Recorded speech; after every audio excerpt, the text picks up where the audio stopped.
2023-yilda 101 kundan kunga firmalar ko'payyapti. butun respublika qatnashgan. Odamni o'zi konsentratsiya vaqti unchalik uzun emasda. Kompaniya bo'lardi, hamma o'shani ishlatardi. Vыбор yo'q edi. Doktorlar keys tashlashadi.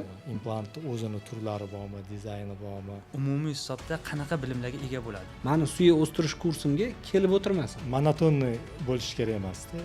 Distalizatsiya qilib beryapman. Periodontit. Oldindan prognozlashtirish, oldindan nima qilishni ko'ra bilmaganmiz-da. Unda уже vыбор bo'lgandan keyin nimaga aynan shuni ishlatishim kerak?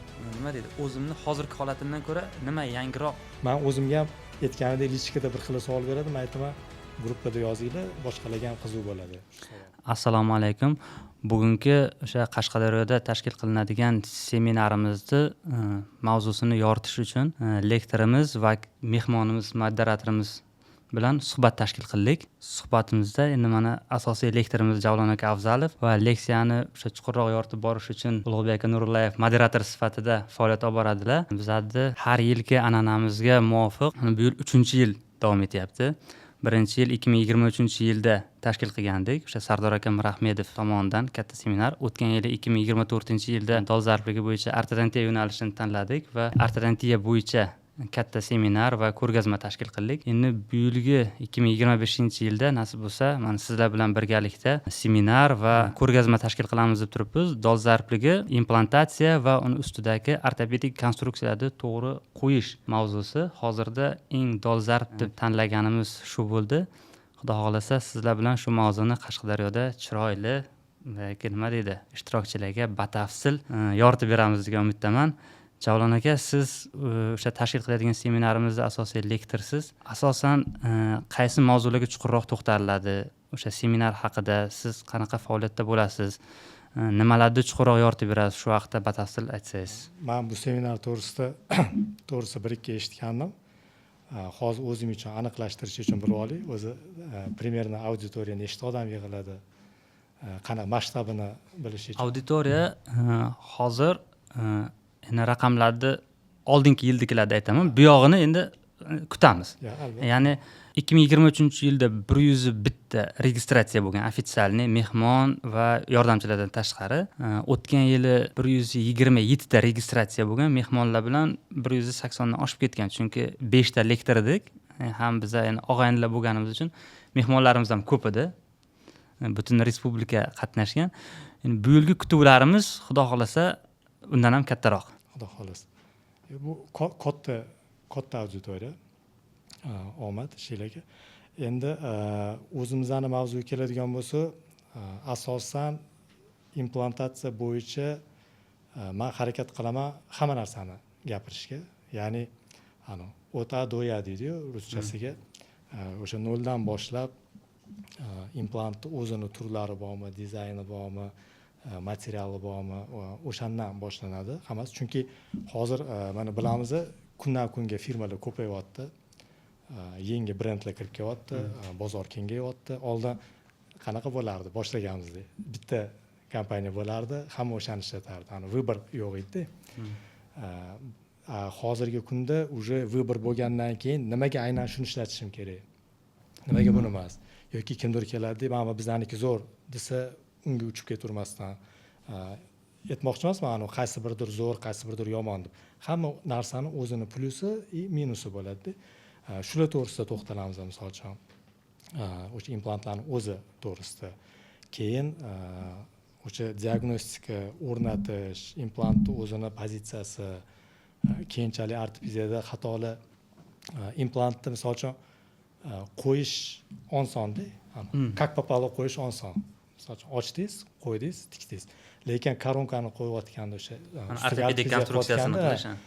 O'shanda уже xatolar kelib chiqadi. To есть o'zingizda xatoyingizni ham o'rganishingiz mumkin. Bu в принципе to'g'rilasa balki bo'ladigan narsa, o'sha kimlardandir so'rab, masalan, lekin o'zingizda xatoyingizni o'rganishdan oldin menimcha уже ko'proq qo'yni yirtgan, ko'proq xato qilgan, tajribali odamlardan, bitta odamdan emas, albatta, odamlardan eshitib, bilib, o'sha narsalarni prognoz qilib turib, xatolarni xatosiz ishlagan yaxshiroq. O'shanga asosiy maqsad nima? Vrachlar xato kamroq qilishi. Kamroq xato qilishi.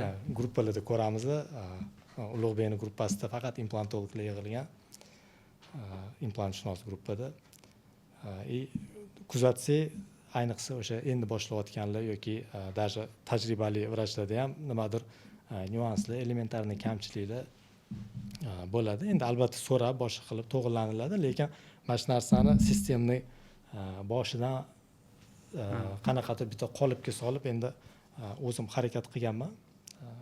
2 kunga maksimum informatsiya berishdi. Bazaviy kurs deymiz-ku, lekin bazaviy kurs degan bilan u juda nol degani emas. To есть bu o'sha ishlab, o'rganib, bilib, qilib yurgan odamlar uchun. Kim uchundir qo'yib yurgan bilan ham bu bazaviyni bilish shart bo'lgan. Qanaqadir balki qilib yurgan, nimaga qilayotganini bilmagan bo'lishi mumkin yoki qanaqadir joylarini propuskatsiya qilayotgan bo'lishi mumkin, o'tkazib yuborayotgan bo'lishi mumkin. O'shunaqa narsalar menimcha baribir yengilliklar bo'ladi. Ulug'bek aka, mana Javlon aka aytdilar, siz bizlarda moderatorimiz bo'lasiz bu yerda. Ya'ni qaysidir ma'nodagi shu mavzuni yana ham o'sha o'rnini yana bir pog'ona ko'tarib, ishtirokchilarga nima deydi, yana ham yetib borishini yordamlashingiz kerak. Sizni o'sha pozitsiyada ko'rishni xohlaymiz o'sha tadbirda. Nimalarga e'tibor beramiz, nimalarni siz tushuntirib berasiz, siz tomoningizdan bo'ladigan. Avvalo men hozir aynan nimani tushuntirib berishimni aytishim qiyin. Nimaga? Chunki u yerda dirijor aynan ssenariyni va programma Javlon tomonidan taqdim qilinadi va vazifam bu o'rinda, ya'ni ba'zi bir qo'shimchalarim bo'lishi mumkin. Ya'ni o'sha balki ba'zi bir protokollarda bizani protokollarimiz to'g'ri kelmasligi mumkin vrach sifatida. Va bir-birimiz bilan masalan shu joyda Javlonni protokolidan nima afzalliklari bor, menikida nima afzalliklari bor va har kim masalan yo'lni o'zi tanlaydi-da, baribir. Shuning uchun men o'ylayman, meni yana qiladigan qo'shimchalarim va nimalarim faqatgina odamlarda, auditoriyada yana ham ko'proq qiziqish va ikki tomonlama qarash shakllanishi uchun yaxshi bo'lsa kerak. Nimaga deganda bitta nima gap bor-da, to есть men bu любой istalgan narsaga kritik yondashish kerak-da. Bitta odam gapirayotgan gapiga qarshi kontrfakt bo'lsa, har doim o'sha rivojlanish nuqtasi hisoblanadi-da. Shuning uchun men o'ylayman, bu unaqa bir interaktiv ko'rinishdagi bir bo'lsa kerak deb o'ylayman. Endi soddaroq qilib aytganda, siz o'sha yerda ishtirokchilarga o'sha bilim oxirigacha yetib borish uchun qo'shimcha yordam berib, sizni jamiki bilimingiz ishtirokchilarning ixtiyoriga o'sha kundagi. Chunki bilasizmi, bir narsada odamlar masalan shunchaki eshitib o'tiradi-da.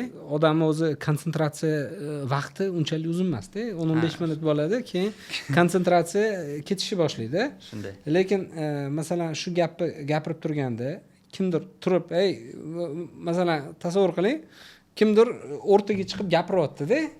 Bittasi turyapti-da, aytyapti, "Sen noto'g'ri gapiryapsan" deyapti. Hamma o'shanga qiziqadi. To есть yana bunaqada Javlon aka gapirib tursa-da, Ulug'bek aka bu bo'lmagan narsani gapiryapti deb kakras o'rtaga chiqsa, hamma auditoriya uyg'onadi, to'g'rimi? Nima deydi uni? Intriga o'shatda-da. Shunaqa. To'g'ri. Kakras o'sha yerda sabab ham kerak. Nima uchunligi, mohiyatni chuqurroq ochib berishga xizmat qiladi. Monotonniy bo'lish kerak emas-da. O'zi любой anaqa savol-javob suhbat tarzida bo'lish kerak. Yana bitta narsaga e'tibor beraman-da, odamlar har xil meropриятияларga kelishganda savol berishdan qo'rqishadi-da. Nimaga? Chunki bilmaganingni bildirmay o'tirganing yaxshi degan ma'noda o'tirishadi-da. To есть agar masalan biza yana rivojlanish nuqtasi nimadan iboratki, biza uyalmasligimiz kerak-da. Uyalmasligimiz kerak. Mana hozir mana aytgancha bizning gruppamiz bor, implantshunos degan, agar bilsangiz. Hozir 2900 taga ishtirokchiga yaqinlashib qoldik va bu o'zbek tilida-da, o'tdagi asosiy suhbatlar. Qiziq tarafi, mana gruppani asosiy maqsadi mana shu implantatsiya atrofidagi suhbatlar. Doktorlar keys tashashadi. Masalan, men ham keys tashiyman. Elyor aka Olloberganov borlar, ular juda ko'p keys tashiydilar va ko'pincha ular bilan suhbatlashganda aytishadi, guruhdan tashqarida lichkaga ko'p yozishadi. To есть uyalishadi-da, nimaga? Butun guruhga berishadi. Guruhdagi savolni lichkasiga yozishadi. Chunki boshqalar noto'g'ri gapiryapman, ya'ni kompleks borda, то есть uyalishadi shu narsani bildirib qo'yishdan yoki mana shu nima biz mana shu stereotipni yo'qotishimiz kerakda. Agar shu stereotipni yo'qotsak va savollarni uyalmasdan beraversak, bu yaxshi bo'ladi deb o'ylayman. Buni javobi boshqalarga ham manfaatli bo'lishi mumkin, chunki tortinib turgan yoki kimdir xayoli kelmagan u savol. Har qatda to'g'ri, o'rinli, qolib ketgan joyini savol berayotgan bo'lishi mumkin-da. Chunki bizda bir xilda tushuntirayotganimizda уже o'zimizni opitimizda, o'zimizni nima deydi, fikrlash doiramizda gapirishimiz mumkin-da. Lekin kimgadir sal irjalabroq, maydalabroq yoki nimanidir qiyoslabroq tushuntirish kerak bo'lishi mumkin. Men o'zimga ham aytganimdek lichkada bir xil savol beradi, men aytaman gruppada yozinglar, boshqalarga ham qiziq bo'ladi shu savollar. Deyman yoki o'zim sirazi javobini yozib yuboraman gruppada. Keyin o'sha gruppa mavzusida oldin ham bir gaplashganimizda aytdingiz, ko'pchilik o'sha namunali qilib keys tashlaydi, namunali qilib hammani hayratda qoladigan keys tashlaydi. Uni xatosini ko'rib turaman, lekin men uni yoza olmayman. Sen mana bu yerda xato qilding, chunki uni xatosini yozsam tushuntirish yana noldan boshlash kerak deb aytasiz. Gruppada uni misol uchun bir boshdan kelib bo'lmaydi. Gapingizni bo'laman, bu gruppada emas, buni publikatsiya qilib Instagramda da tashladi. Agar gruppada tashlashsa xatosini u yopiq gruppada, to есть o'tda faqat vrachlar. Biz uni sha'nini menimcha to'kmaymiz, chunki gruppada bo'lgandan keyin iloji boricha aytiladi, xatosi bo'lsa tushuntiriladi. Lekin Instagramda даже mana SMM shakli oladigan roliklarni ham ko'rsangiz, operatsiyalarni qo'yishadi, lekin bir xilda juda grubi oddiy antiseptikadek xatolar. То есть perchatkada korobka ochayotgan videolarni ko'rganmiz-da. Masalan, uni yozsangiz, даже lichkasiga yozsangiz ham xafa bo'ladi-da, noto'g'ri qo'ysan deb. Shuning uchun bu narsalarni menimcha leksiyada yoki yopiq gruppalarda tushuntirilgan yaxshi. Ishlarni hali etmasa ham bo'ladi. Ortopediyadagi xatolar yoki implantning o'zini pozitsiyasidagi xatolar, estetik muammolar. Uni endi oddiy abitatsiyalar tushunmasligi mumkin-da, oddiy omma shunaqa bo'lishi kerak ekan, implant ustiga koronka demak u shunaqa ko'rinishi kerak ekan deb tushunishadi. Lekin biz professional ko'z bilan qaraganimizda u xatoni aytsak, kommentda misol uchun aytsak, uni уже sha'nini tushirgan bo'lamiz. Shuning uchun kommentlarda bu narsa muhokama qilinmaydi. Bu vrachebniy etikaga ham to'g'ri kelmaydi-da. Bu o'sha leksiyalarda tushuntirib, boshqa batafsil aytib o'tiladi. Leksiyada uyalish kerak emas. Men Ulug'bek aytgandek, bitta slaydda savol bermadimmi, keyingilari yana ham tushunarsiz bo'lib ketishi ham mumkin. U qiyinlashib boraveradi, o'sha tushunmagan narsalar ko'payib boraveradi. Shunaqa. O'sha aytganingizdek, o'sha birinchi slaydda o'sha savolni bera olmasa, unga 3-4 slayd ancha begonalashib boradi. Bir xil men o'zimni bitta odatim bor, leksiya o'qiyotganda oxirida savol berasizlar deydi. Mana shu meni fikrimcha o'zi noto'g'ri. Men leksiya o'qiyotganda ba'zi kursda ko'p o'tganimizda aytaman, o'sha slaydni o'zida sirazu so'raylar. Tushunmadinglarmi, so'raymiz. Gapirib bo'ldim, misol uchun keyingi slaydga o'tguncha so'rash kerak. Chunki keyingi slaydga o'tganda uni davom bo'lishi mumkin-da. Shunday, Ulug'bek aka aytganga o'xshab, u boshqalarda ham xayoliga kelmagan bo'lsa, o'sha slaydda hatto bitta odam o'sha savolni bersa, yana bera olmagan bir 10 ta odamga u informatsiya foydali bo'ladi. Yana qiziq joyi borda, shunaqa bo'lishi mumkinki, kimdirni o'zini dunyoqarashi bo'lishi mumkin-da, bu narsaga nisbatan. Lekin o'sha boshqa kimdir bilmay turib bergan savoli orqali o'zini ham masalan fikrini to'g'rilab olishi mumkin. Chalg'igan joyidan o'sha yo'nalishini to'g'rilab olishi. Shunaqa yoki shunaqa ham bo'lishi mumkinki, lektor xato qilayotgan bo'lishi mumkin. Lektor xato qilayotgan bo'lsa ham, masalan, bu narsani aytish mumkin deb o'ylayman-da. Sen noto'g'ri gapiryapsan, mana ommani nima noto'g'ri xayolga buryapsan degan joyda albatta iloji boricha istalgan lektor ham javobgarlikni bo'yniga olib yaxshilab tayyorlanib chiqish kerak. Lekin odamzod bo'lgandan keyin va yana bitta joyi borda, nima bor-ku, dentist deganda nima bor-ku, doktor, injener, artist deydi-yu. Bu yerda juda ham ayniqsa bizning sohada juda ham ijodga nima variantlar ko'p-da. Masalan, konkretno 2x2 to'g'ri emas-da, ba'zan 5 ham bo'lishi mumkin-da, boshqa rakursdan qaraganda-da. Shuning uchun bu narsa menimcha hammaga foydali bo'ladi, qachonki bu narsa debat, diskussiya ko'rinishida bo'lsa yaxshi bo'ladi deb o'ylayman. Bu leksiyani asosan men ortopediyani qo'shishga harakat qildim-da, tashkil qilishdan oldin.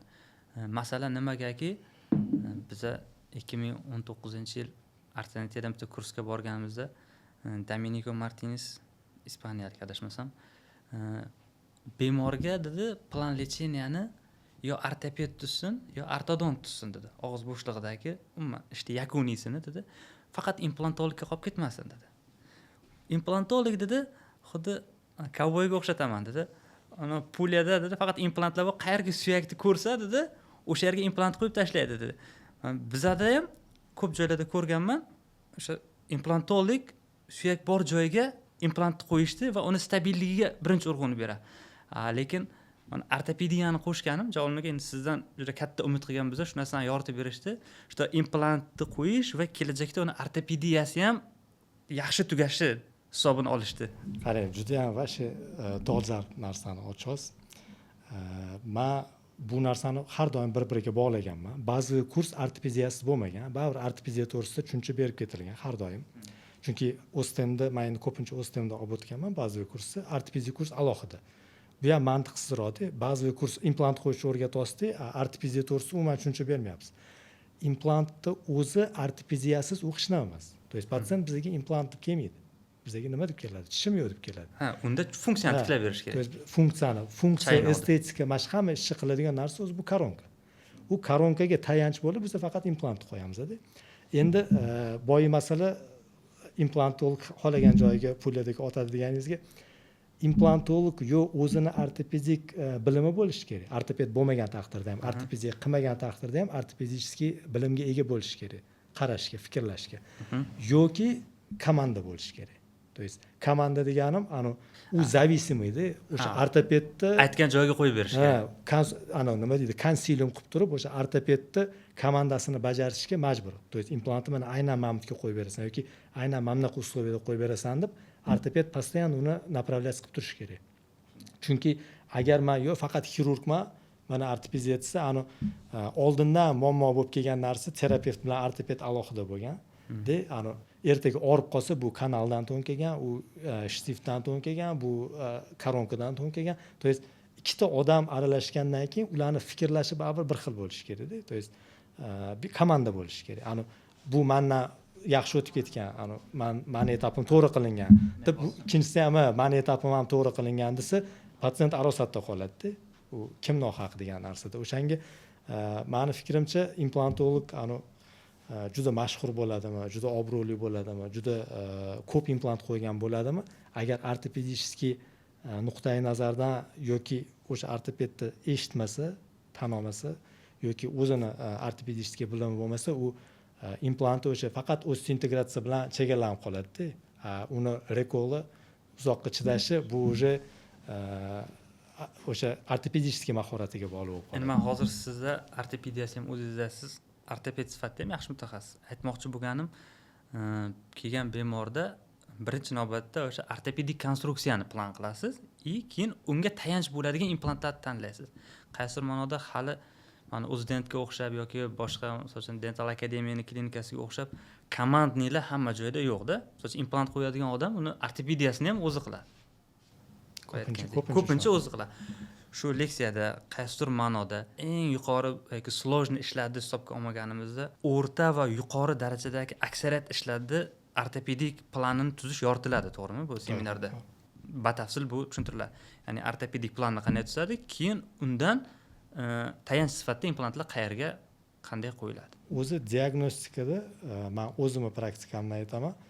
Patsient kelishi bilan o'sha konsultatsiya vaqtida yo defekt yo joyiga qaraysiz, to'g'rimi? То есть hali tomografiyani ochib ko'rmaymiz biz. То есть patsient kelganda balki tomografiya bilan kelar, balki tomografiyasiz kelar. Men tomografiyadan ham oldin patsientni og'ziga qarashga harakat qilamiz. Obyektiv ko'rasiz yoki obyektivni. И уже xayolan 3D o'sha yerga tishni joylaysiz. То есть tish o'tga tishlatib ko'rasiz, hali prikusda joy bormi, o'sha koronkani balandligiga, eniga joy bormi. И tasavvuringizda ortopediya qurganingizdan keyin siz уже bilasiz, do после qanaqa taxminan bo'ladi. То есть oldingi ishlaringizda vaziyat qanaqa bo'lgan, qilib bo'lganingizdan keyin qanaqa bo'lgan. Qatta xatolarga duch kelgansiz. Misol uchun ortodontiический tishi uni ag'anab yopilib ketgan bo'lsa, uni ochish kerakmi?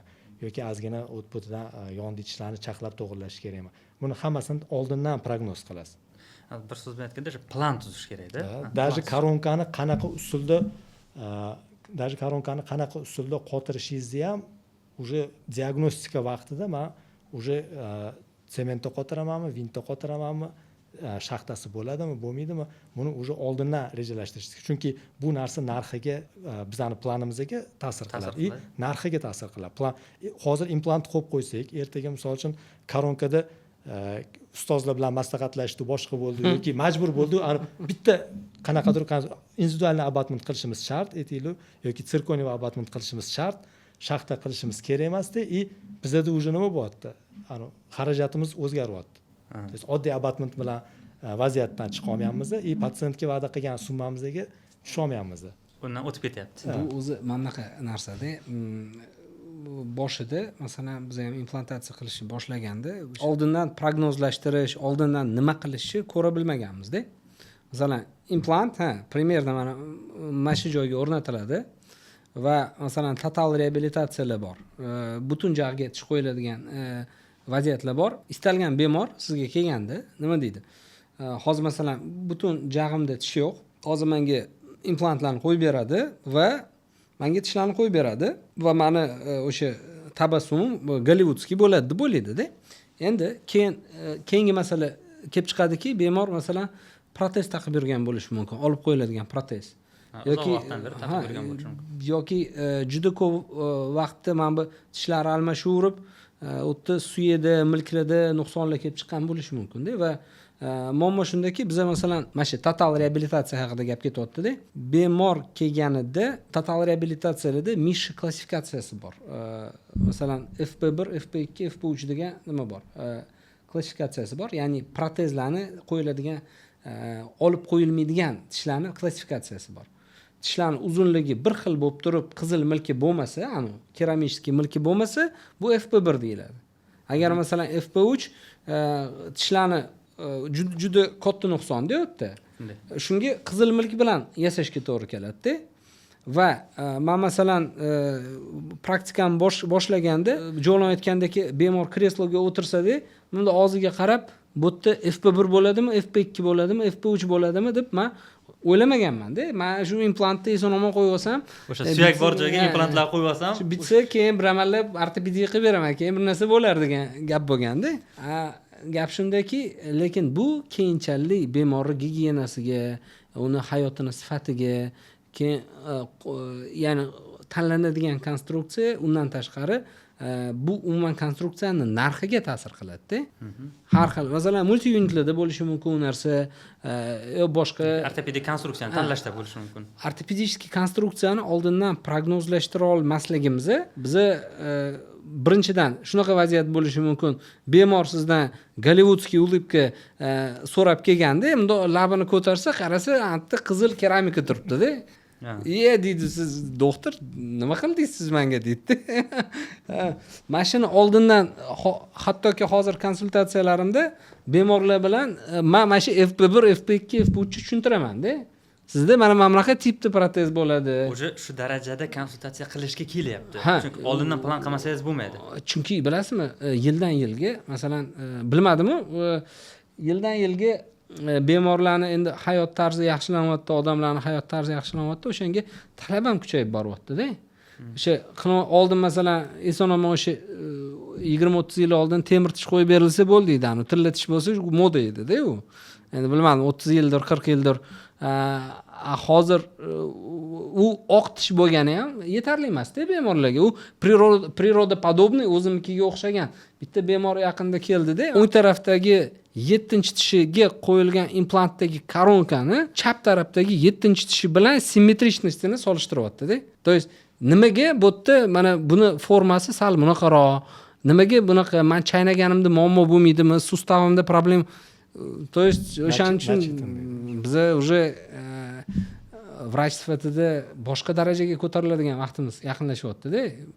Qizig'i yana bitta gap aytaman, ko'p gapira olmadimmi? Hozir mana qiziq tarafi, biz nimani gaplashamiz odatda? Implant qo'yish va uning ustiga временный tish qo'yib berish. Временный konstruksiya qilib berishni gaplashamiz va bu qanaqadir ma'noda bu yangilik, know-how ko'rinishidagi bo'lib turibdi-da bu narsa. Ha, qaysi ma'noda? Bilasizmi, 5 yildan keyinchi bemorlar kelishadi-da sizga, aytishadi, siz nima implant qo'yib vaqtinchalik qo'ymaysizmi siz shunchalik qoloqmisiz deb aytishadi-da. Bemorlar o'zi aytadi-da. Bitta vrach keluvdi-da, klinika rahbari chet eldan, bizada deydi bemorlar deydi, ortodontiyaga kelgan bemorlar, nima siz eylayner bilan bu narsani hal qila olmaysizmi deydi-da, boshqa klinikaga ketadigan bo'lishdi deyapti-da. То есть, masalan, eylaynerlar qanaqadir ma'noda u estetik chiroyli hisoblanadi, ular yechib qo'yiladi yoki balki funksional jihatdan o'sha hamma siz talab qilgan narsalarni balki bajarib bera olmas, lekin shunaqa joyga kelyapti deb aytdi u vrach. Eylaynerlarni ham har xil modifikatsiyalari, har xil narsalari chiqyaptiki, bemorlar eylaynersiz ishni hal qilib bera olmaganligi uchun bu klinikani qoloq deb hisoblab boshqa klinikaga ketib qolyapti degan gap aytyapti-da. Shunga implantologiya ham butun dunyoda shu tarafga qarab ketyapti. O'shaning uchun biz bazaviy kurs boshqa qilyapmiz. Bir boya sistematizatsiya masalasini gaplashuvdik o'zaro suhbatda. Qanaqadir sistematik ravishda tez mana shu etaplarni bosib o'tiladigan va umumiy kelishilgan qanaqadir bir prinsiplarga ega bo'lish kerak-da vrachlar. Shunaqa prinsiplar bo'lish kerakki, boya aytilgandek, shunchaki implantni qo'yib implant bitsa bo'ldi. O'zi 98% implant shundoq ham bitadi-da, qanaqa bo'lsangiz ham-da. To'g'risi-da. Uje shunaqa holatga kelyapmizki, biz bu haqida suhbatlashmaydigan mavzularimiz, shunaqa narsalarimiz bo'lishi kerakki, implantologiyani fundamenti bir xil quyilishi kerak-da hamma yoqda. Biz hozir o'sha fundamentni qo'ya olmayapmiz-da.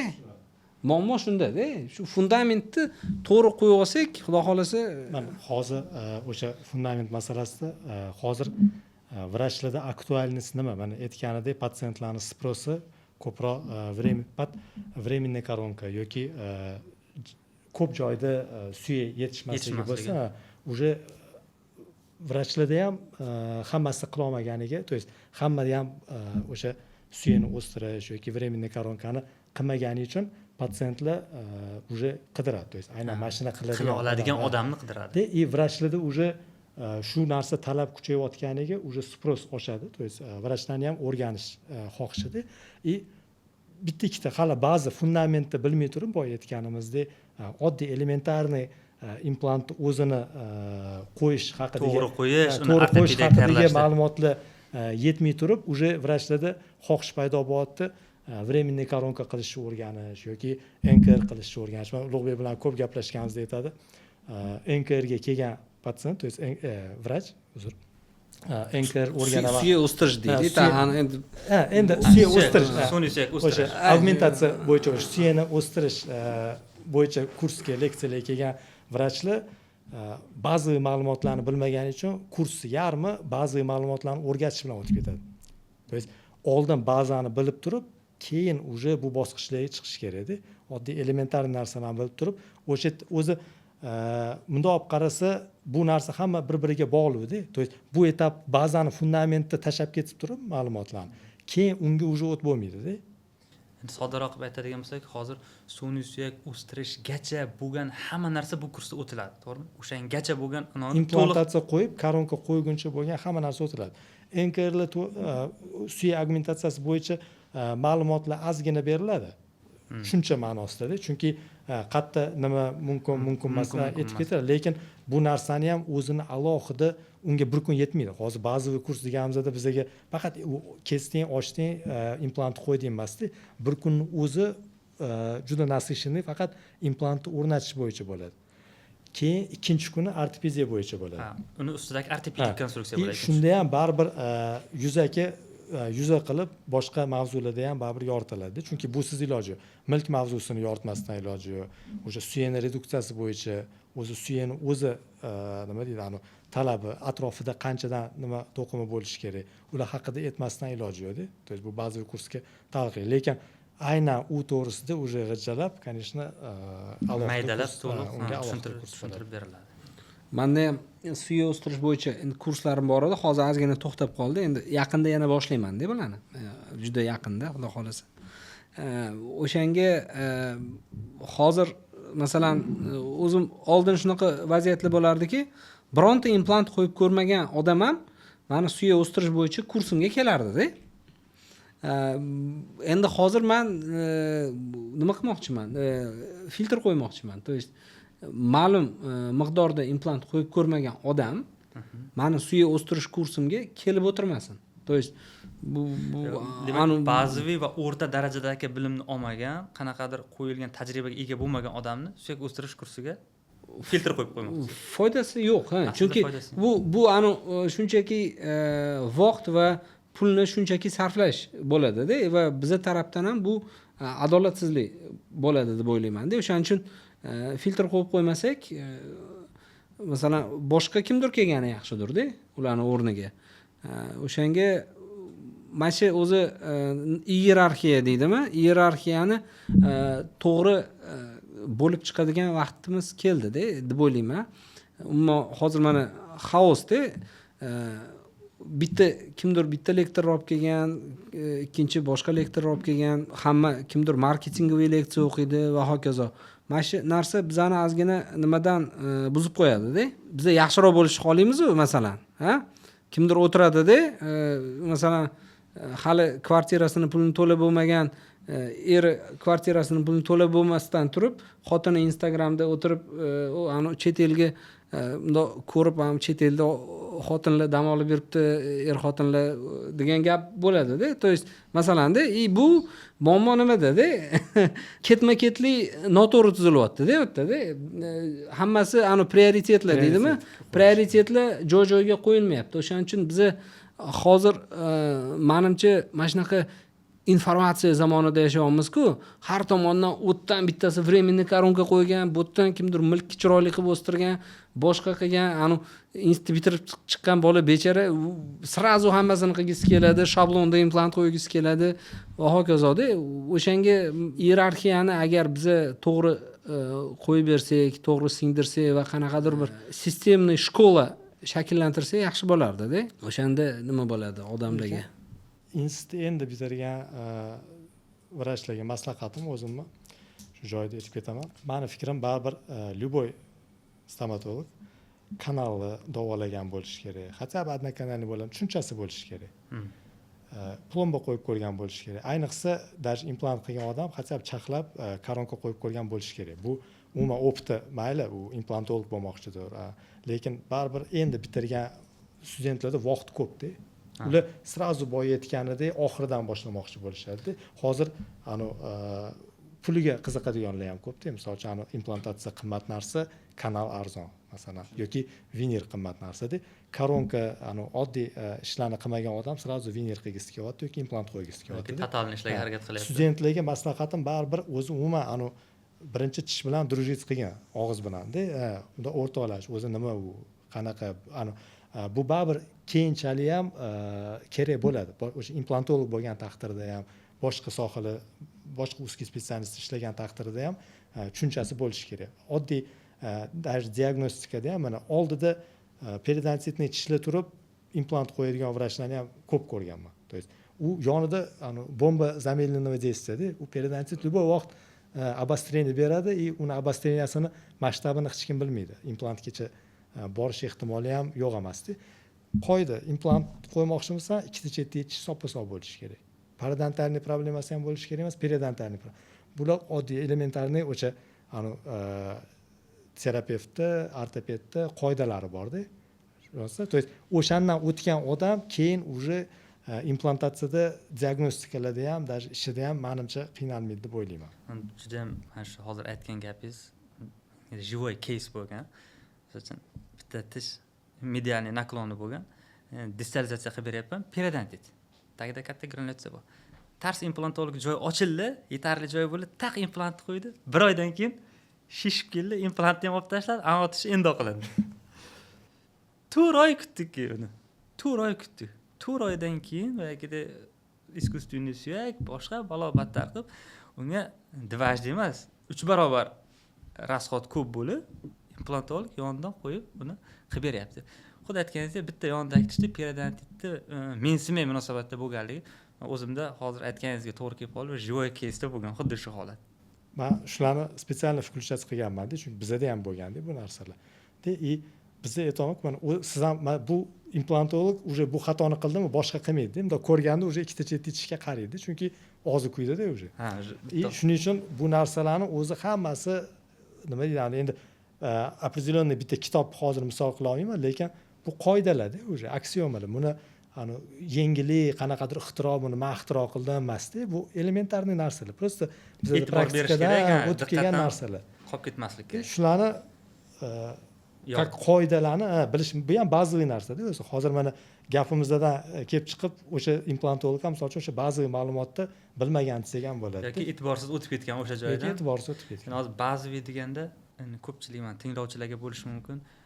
Noldan qanaqa qilib kesish kerak, implantni qo'ymagan odam bu talaba uchun degan bo'lib qolmaslik kerakda bu kurs. Aslida ko'p manman degan implant qo'yib yurgan odamlar uchun ham bir yaxshigina bilim va ko'nikmalar beradi. Kesishni o'zini ham bir nechta turlari bor. Tikishni bir nechta turlari bor.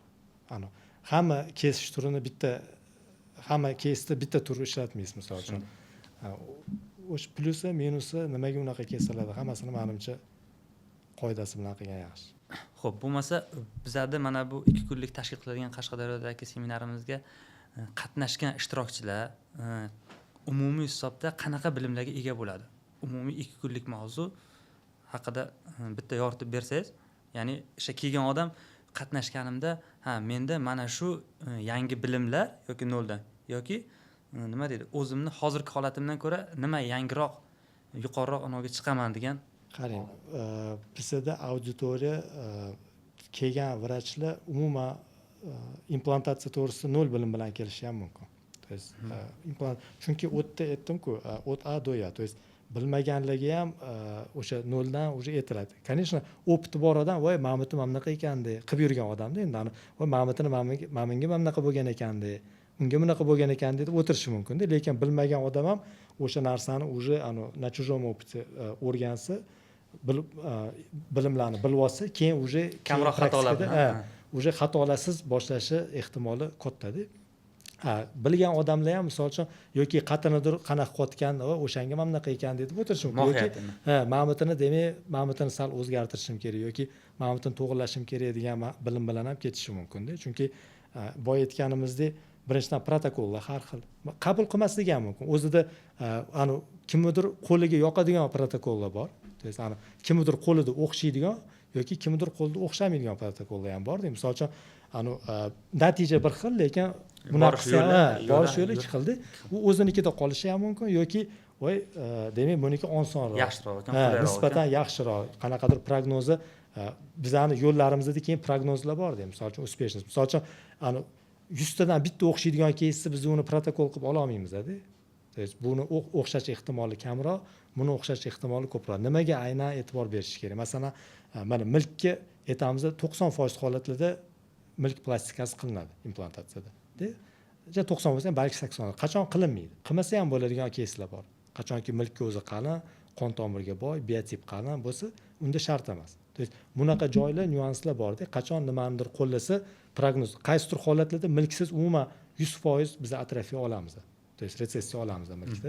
Mana shunaqa narsalarni biz oldindan protokollashtirishimiz kerak va foizga prognoz qilishimiz kerak. Qachon o'xshaydi? Misol uchun sizda aytdim-ku, boy, qaysidir keysda qilmasangiz ham o'sha narsa o'xshab qolgan bo'lsa, u har doim ham o'xshaydi degan emas-da. Shunday.